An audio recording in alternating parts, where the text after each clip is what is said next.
Portions of southern Connecticut, northeast New Jersey, and southeast New York. The following areas in southern Connecticut, northern Fairfield, northern Middlesex, northern New Haven, northern New London, southern Fairfield, southern Middlesex, southern New Haven, and southern New London.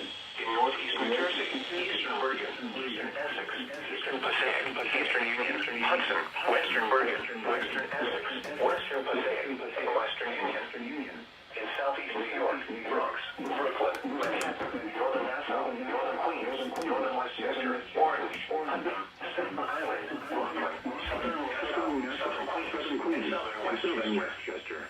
From Friday evening through late Friday night, low pressure will approach the tri-state on Friday and pass through during Friday night.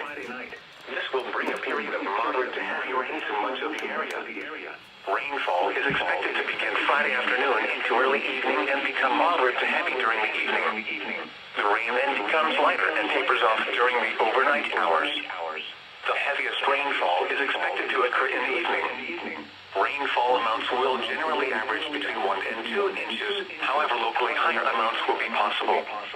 The combination of heavy rainfall and leaf-clogged drainages will pose a threat for flash flooding across the watched area.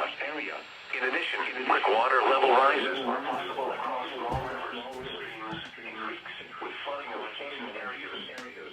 A flash flood watch means that conditions may develop to lead to flash flooding.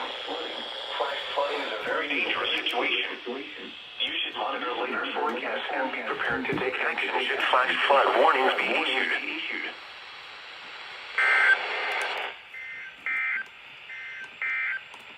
Here is the latest weather map discussion. High pressure will go through tonight before moving offshore during the day Friday. Thank you, Upton, for scaring the piss out of me.